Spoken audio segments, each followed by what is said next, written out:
It is 8 o'clock, and I'm going to call to order and convene the regular scheduled board meeting. In lieu of my welcoming remarks today, I am going to read a scripture from Matthew chapter 5. It is lengthy, so I will not read the entire thing. And seeing the multitudes, he went up on a mountain, and when he was seated, his disciples came to him. Then he opened his mouth and taught them, saying, Blessed are the poor in spirit, for theirs is the kingdom of heaven. Blessed are those who mourn, for they shall be comforted. Blessed are the meek, for they shall inherit the earth. Blessed are those who hunger and thirst for righteousness, for they shall be filled. Blessed are the merciful, for they shall obtain mercy. Blessed are the pure in heart, for they shall see God.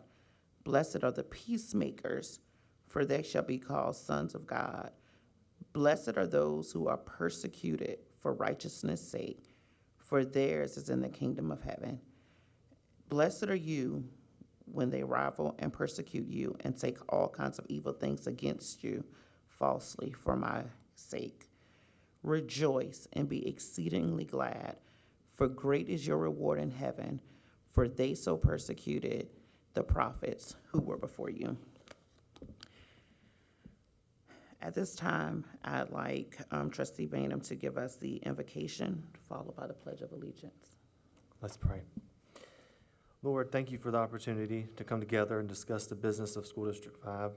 We pray for a spirit of understanding, transparency, and camaraderie.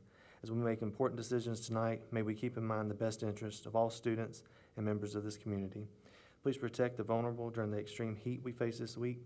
Continue to keep everyone safe this summer. In your name we pray. Amen.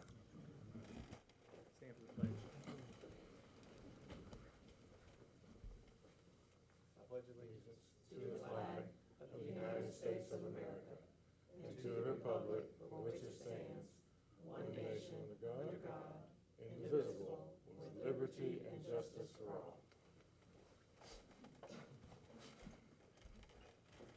Dr. Ross, I'd like to turn it over to you for the superintendent's report. Thank you, Madam Chair. So, as always, we start out with our mantra of we are a system, guided by three critical questions. Why do we do this work? Our vision, how do we accomplish that vision, our mission, and then what are our outcomes? Our vision is that we love and grow our students. 989 of our employees coming together with one united voice that we are here for two reasons. We love our students and we want to see them grow. How do we make that happen? Well, we do that by being focused on the academic, social, emotional growth and development of our students. This umbrella represents the whole child continuum of all those things necessary to have those academic outcomes to ensure that our students are ready for their futures, which are different from our past. And we measure that. That is measurable, that every student feels loved in our schools with our 12 performance goals on school climate and teacher administrative quality, and that every student grows in our schools, that they see that academic growth in our schools with 12 strategies that look at student achievement and gifted and talented strategies, all told together over 166 action steps that our district is taking to ensure that every student feels loved in our schools and that future where every student has demonstrated academic growth in our schools. In your packets for the trustees and the board is our year in review, just put together of just some of the things from the administration's standpoint of the things that we're doing to get those results. We know there's always opportunity for improvement, but as this board states in this policy, the number one position of the district is the educational futures of the students. And I'm really behind that and support that, and I'm thankful that we can come together for that aim of our students and their futures. And so with that, I won't read the entire report for you, but it is available for your review. But this won't be possible without all of the things that have to come together to make us operate. And that's the engine of the district, and that is our district operations staff. These are the unsung heroes, but they're educators behind the scenes to ensure that we can accomplish the work. And so I'm going to ask our Chief of Operations, Dr. Gary to come forth to do the operations report. Dr. Gary. Dr. Ross, Madam Chair, members of the board, it's our pleasure to do our quarterly operations report. We're going to start off with facilities. Our Director of Facilities, Mr. Alan Knotts, will talk about facilities. I'm going to do a broad overview of our student nutrition program, followed by Shauna Cato, our Coordinator of School Facilities and Transportation, by our Director, Mr. Harold Williams.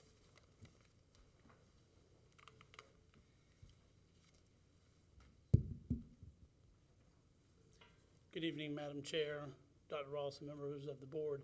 I'm excited tonight to bring y'all a construction update of all the many projects that we have going on through the district. So the first one I want to take a look at is the new Rich Lex facility. As in our last meeting or in our last update, we showed what the history wall could look like within the school. This is something that we're meeting with local members in the community to make sure that we are getting the right historical elements within the history wall. One of the biggest things that we had to go through, I guess, over spring break was the facility review. So as a part of this review, they went to a geospatial diagram, which I'll see here in a minute. It's like Google Streets for the school, which is pretty neat. Here we have the overall timeline of the current site. And initially it started off back in 1918 as a Rosenwald school, and in 2028 we look to have 110 years of continuous education at this site.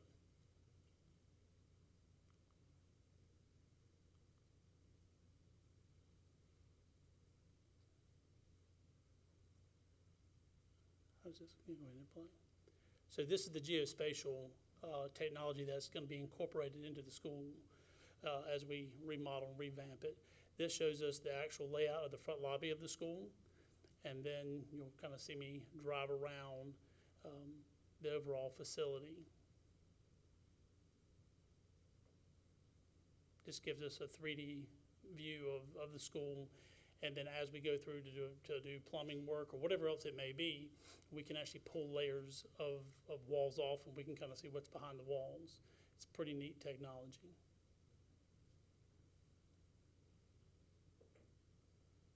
And we can kind of like zoom down the halls.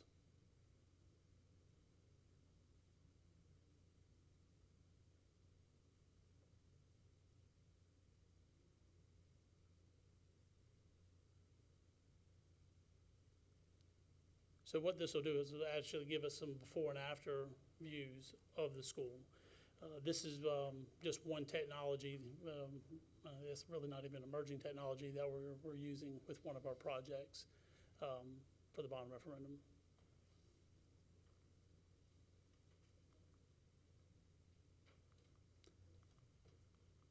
So our next project that we're working on is the Dutch Fork Elementary School. Where we're still working really hard to go through the site design. I know we had to go back and forth with DOT, looking at the entrances and everything else, and the actual distance between the bus loop and the car rider loop. I'm happy to say that that has been completed, and we got the official letter from DOT that we are good to go. There was a couple things that OSF wanted before they checked the box. That was completed last week. So we are now preparing to bring that back to the board and then a closing date.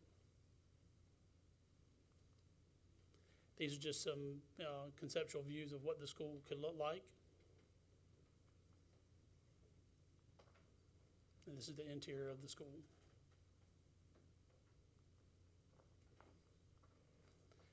On to Chapin Elementary. So here we have a site plan to your left of what the new classrooms will look like. And then over to the right, you will see the overlay of the school where the new building will be, and then also where the relocation, where we are going to relocate the 6 portables. So we've actually started this process. The canopy's down. There's no power on the portables, and they're actually in process of being moved. As we go through this right here, and then we wrap up the portable that we're going to move over at Lake Murray, we should, I think, have something to the board, I think, at our July meeting for a contract so we can start breaking ground. But here's some renderings of the interior of the school. Not a lot with the color or anything yet because it's just it's pretty vanilla, but that'll change as we dive deeper into getting our district colors into this. Here's the site layout for Lake Murray Elementary. As you can see, the portables have been removed, and we have our 2-story wing extension.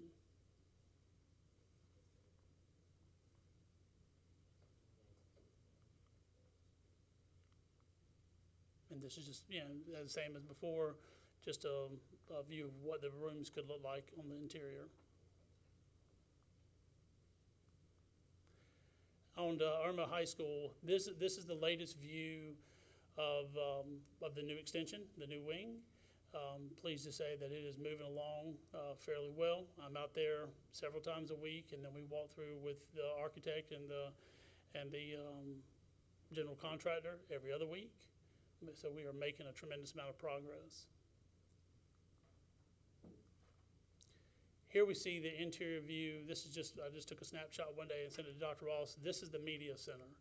I know we had an opportunity to walk through with a couple board members several months ago, but it is definitely progressing. I think last time we were here, there's a bunch of duct work and stuff like that on the floor, on the deck, and all that's up in the ceiling now. So I'm pleased with the progress with the expansion.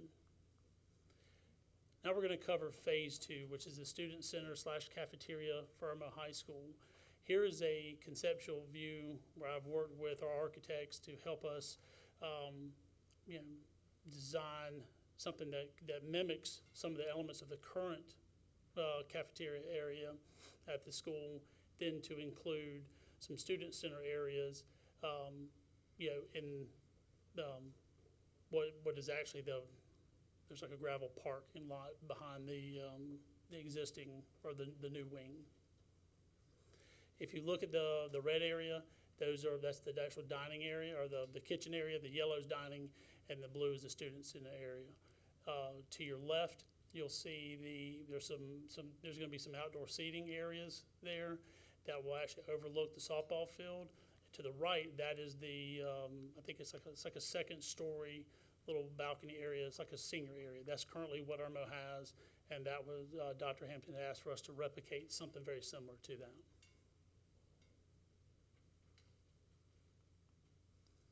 So as you can see right here with the new wing, and then the back part, that gravel parking lot area, so that will actually encompass the new student center / cafeteria.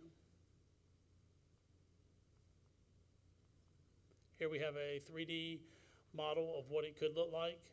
We went through several little iterations of it having like an attached bridge per se from the second and third floor, and then also the entrance if somebody was coming from the back of the building and they wanted to enter.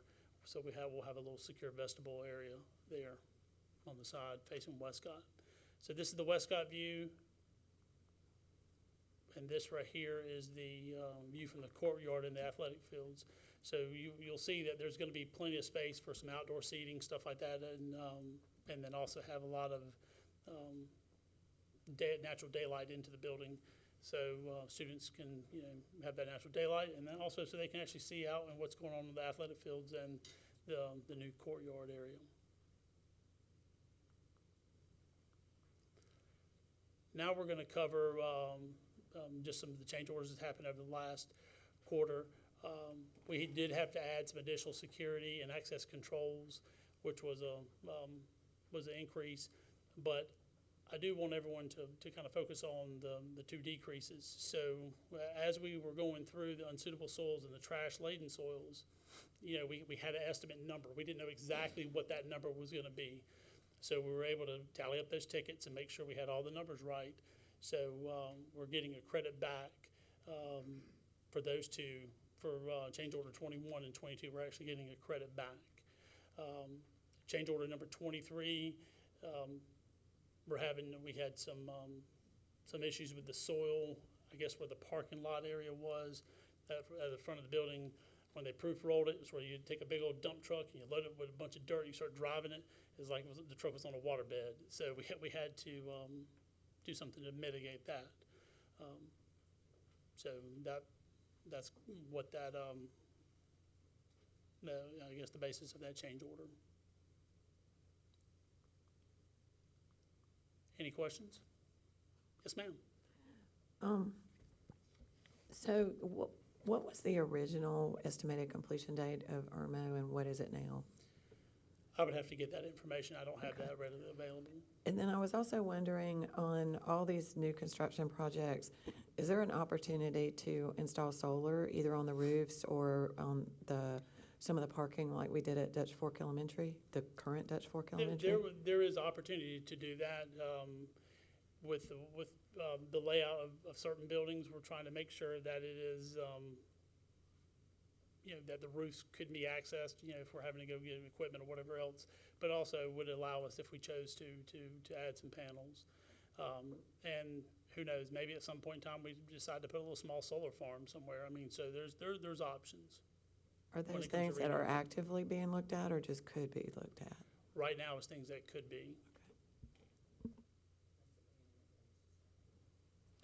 Two quick questions. Sure. When we were out there, that gravel lot, so that was gonna be parking. Are we gonna have sufficient parking? I guess we own that little house, so they're gonna tear that down. And we're gonna use that for, So the house really doesn't impact parking for the students in the cafeteria area. So to answer your question, that back lot area will get used as parking too, because we also have to bring food trucks and stuff like that in, the big 18-wheelers.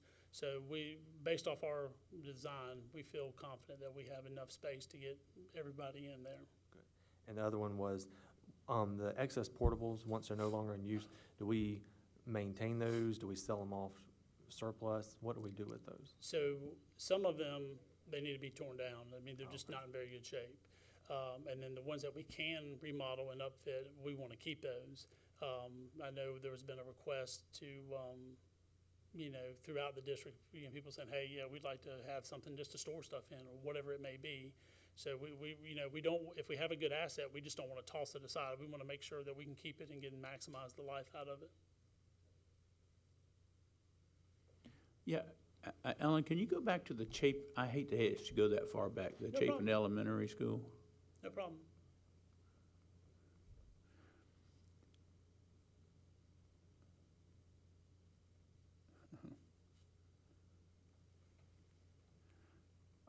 There you go, there you go, and I can't see it from here, but the addition that's gonna go, if I was facing the school, is it to the right, to the left, It's behind the school. behind the school? Yes, And that's good, well, that's good, but that helps my question.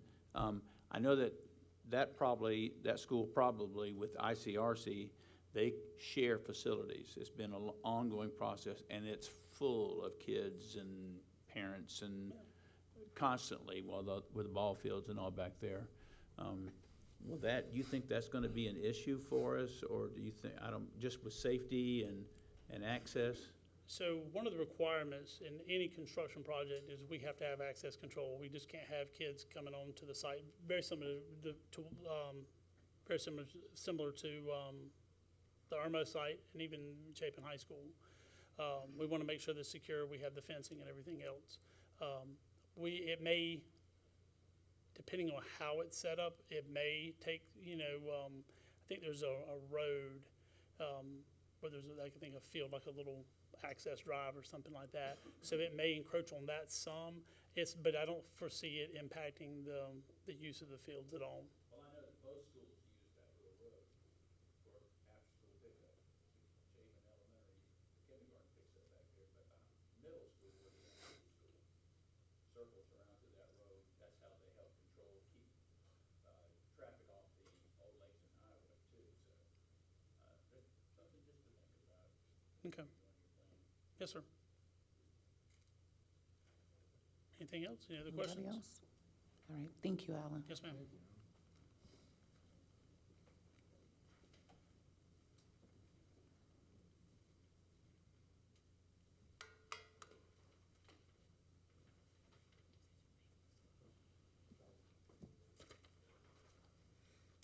Good evening, Madam Chair and board members and Dr. Ross. I'm Shauna Cato. I am the coordinator of student nutrition, not facilities. Gave me a whole new title. Don't want that one. I'm happy to be before you tonight just to give you just an overview of what student nutrition is and what we do. So we currently oversee programs, the breakfast, lunch, after-school snack, supper, and summer meals for the district. So we are 365 days, seems like. We're nonstop. Of course, I'm Shauna Cato. As stated, I have 27 years of experience in school nutrition. So I've been doing this a long time. For some, it's a lifetime. Our mission is to provide nutritious meals for all students that will enhance their growth and well-being while supporting their learning experience. The USDA requires us to do administrative reviews. The State Department is the liaison between the USDA and us. And so based on our performance, they decide whether we're gonna do a 3-year review or a 5-year review. So currently we're at 5 years, so that means we're doing a good job.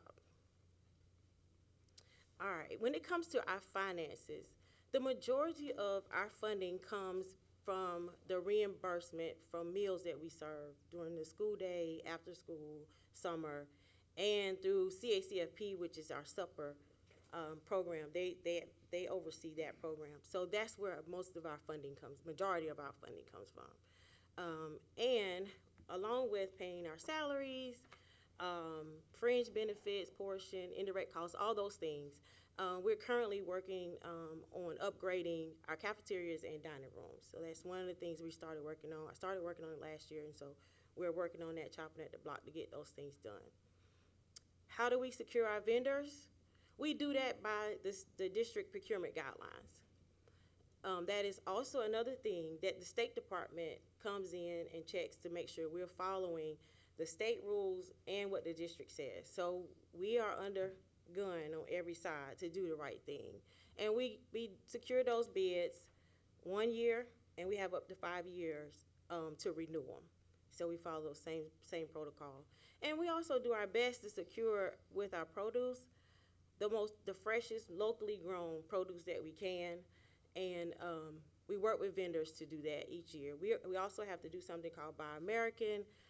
That's a part of our contracts, especially when we are doing our fruits and vegetables in the State Department. We'll come in and check our coolers and freezers. When it comes to our food quality, nutritional value of our food, again, that is another thing that we are regulated on. All menus have to be analyzed through a nutritional analysis each month to make sure we hit those points that the USDA says that we have to do. Sodium, sugar, all those things. We have to put it into this table or into software to make sure that we're hitting those points, that everything is in the green. If not, we have to go back and reevaluate it. One of the key things that we make sure that we do each day, and I push this all the time, is we serve fresh fruits and vegetables daily. Students are allowed to get as many fresh fruits and vegetables that they want. They don't have to get an entree. They can get fresh fruits and vegetables if they want to, or any fruits and vegetables that we offer each day. This school year, we work with our nursing staff, to develop a process so that we can take care of our students that have special dietary needs. And so now the nurses and my staff and we work together to make sure that we take care of those special dietary needs in schools, so that we can feed not only the students that can eat normal meals, we'll say, but also special dietary meals. So that, that's a whole nother pocket of things that we do, but we work really hard to get that done and make sure that we're doing it properly and we can take care of those students. One other thing that we do with our students, we have to have student engagement. So a part of student engagement is I will develop times where we can taste test products. I choose schools on different levels based on the food that we're trying. And so we go in with my vendors, brokers, or whatever. They come in, they say, we got something we want you to eat. You try. They'll bring it to me. I say, hey, we got to take it into the schools. If I like it, if it's a good product, then we set up taste testings. I work with the schools. We get about 100 students together, and we do those taste testings. And we do those at different grade levels based off of the food that we're trying to provide. At the beginning of every school year, my staff comes together and we train. We train on food safety, food preparation, and line presentation. My staff will tell you is my biggest pet peeve because we all eat with our eyes. And so we also have to go over nutrition standards. So when they change, like we got some new ones rolling out this school year, we go over those things too so that they know and understand that they're not just feeding kids what they're doing, why they're doing it, because that's important for them to do their job.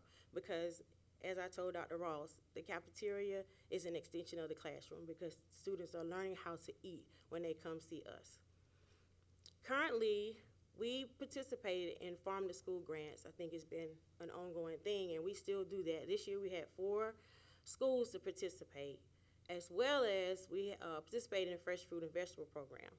That program is only done in elementary schools where they get a snack of a fresh fruit and vegetable at least 3 times a week.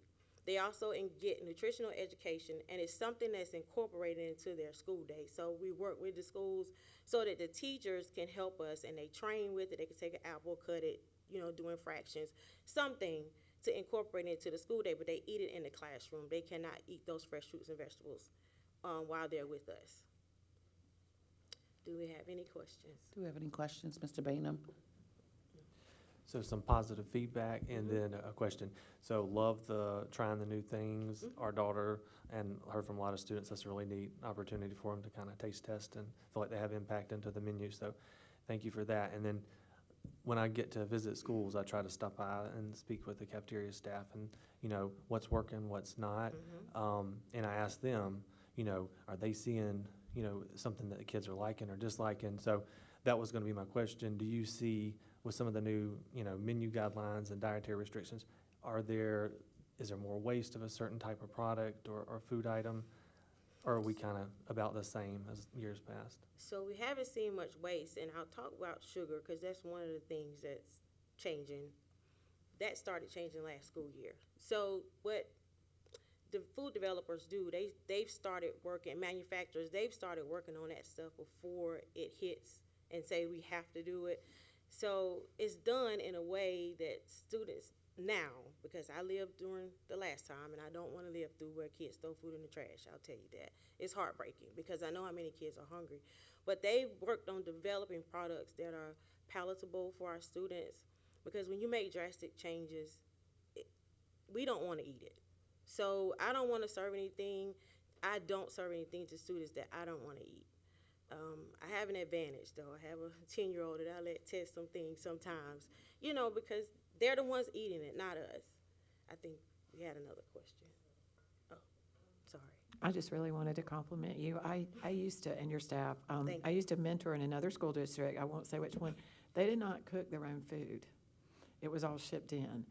And there was just an incredible amount of waste. And when I go visit the schools, I actually tried to eat in the cafeteria. Not only is the food good, but the people who work there are just so friendly and they know the students, and it's just a very welcoming environment. So thank you and your staff for everything y'all are doing. Thank you.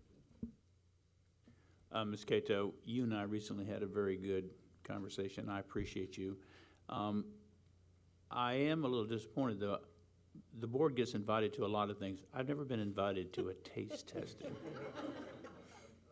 So I will tell you this. I know I'm not going to make it nice because one of the things about my program is we're here for the students. And so my audience, my customers are the students. And my fellow staff will tell you that too, that my focus is always the students to make sure they eat. Now, there's some other areas where I might can help you out, but it's going to be outside of the school district. But I appreciate you guys for giving me this opportunity to come before you if there are no more questions and just give you an overview of what we do. Thank you, Ms. Cato. Thank you.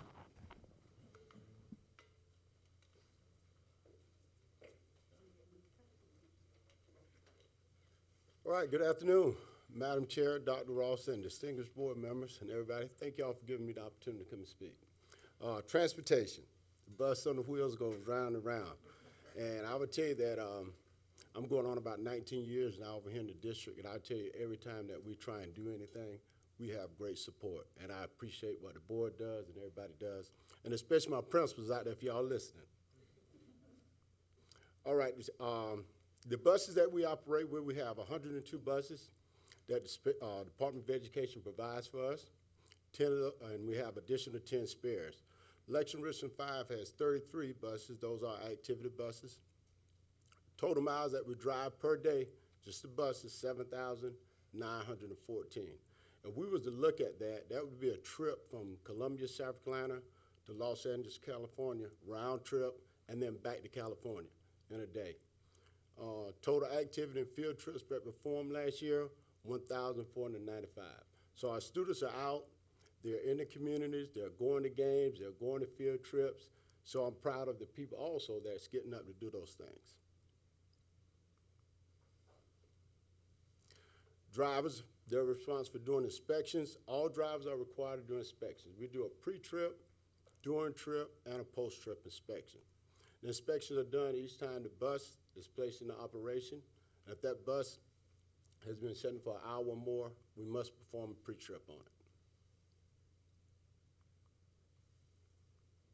Our maintenance program, South Carolina Department of Education, their mechanics perform all maintenance requests on our buses. When our drivers go out and do a pre-trip in the mornings, or anytime they're getting ready to roll the bus, if they see anything that's wrong with it, they do that on a document, on a tablet. That's an electronic document that we can keep a record of, and it gets passed on to the South Carolina Department of Education mechanics. They'll do all the maintenance. If it's something that deadlines that bus, for instance, if it's one of the lights out, all buses must have at least 100% of the lights. If one light is out on the stop arm, the bus is considered inoperable. At that time, they'll take a spare. They'll do annual inspections on all their buses. Two types of services they do is called an ACE service, where they're pretty much doing like the filters and the oil changes, and then they have an E service. That's where they do all the brakes and do the whole maintenance on that bus. Lexington Richland 5, our activity buses, we do 2 annual inspections, and those inspections are outsourced by W.W. Williams. We do the federal standard, and we also follow South Carolina Department of Education standard. So we're making sure that the buses are safe, and that when our students get on them, that they get our students to and where they need to go. And I think that's pretty much ends it for me, subject to your questions. Do we have any questions, Ms. Huddle? Okay. Just So one 2 colleague, yeah. questions, and they're related. Do the bus drivers have to have a CDL? Yes, ma'am. All bus drivers are required to have a CDL, and all our drivers have a CDL and a State Department of Education certificate. It's called an A certificate. What that A certificate does, it allows them to drive those buses that are chrome yellow with the stop arms and those. You can get a B certificate, but that would be something if it was an activity driver where they're just taking students from school to a trip. But all of our drivers, to include our activity drivers, have the A certificate. So that goes into my second question. So for the activity buses, are those all driven by regular bus drivers, or do coaches also drive them? How does that work? Yes, ma'am. Regular drivers do them, and then we have like a substitute base of drivers. A lot of them are retired people that are out doing some other jobs, and they'll come in to drive our students to games. But they go to the same training standards as well. Some of them were former bus drivers and decided to become activity drivers. And our coaches, they also do the same thing. They have the A certificate. We teach them and train them to have that as well. Do the coaches have to drive the bus? Is that like, you know, a tennis team or whatever coach? Do they have to, or if they don't want to drive the bus, do you all provide a bus driver? Yes, we can provide a drive for them. Okay. You know, a lot of times they'll tell you, hey, look, I'm just driving my team. Ms. But Barnhart? we can provide a driver for them. Not so much of a question, but just to commend you for everything that you do. My kids have ridden the bus for years, and I know you've got a lot of bus drivers that have been on the same bus for decades. So thank you for all you do to get our kids to and from school safely. All right, well, thank all of y'all. I really appreciate it. And Mr. Bainum?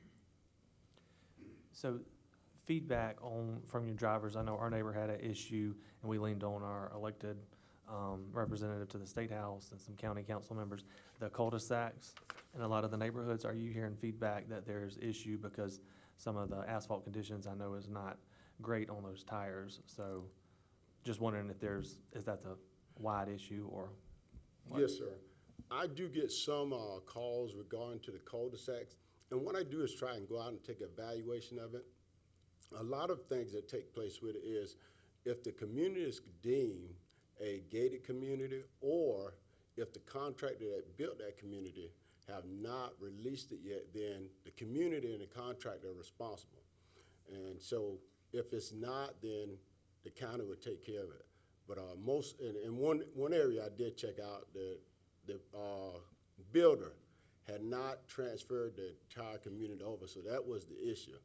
And of course, they asked me what could I do, so of course we try and support them. Sometimes we'll move to a different cul-de-sac, and we can pick the students up safely and do things of that nature, because we don't want to tear the concrete up.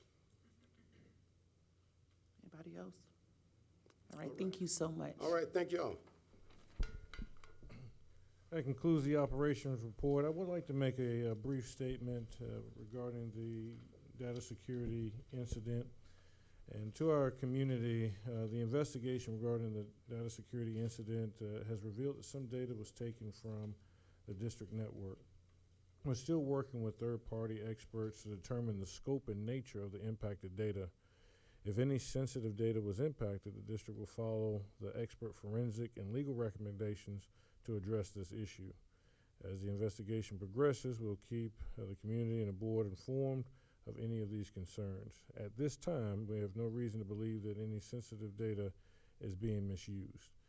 We'll continue with the investigation, and when more data comes available, we'll make that available to the public. That concludes the superintendent's report, and I stand for any questions. Do we have any additional questions for the superintendent's report?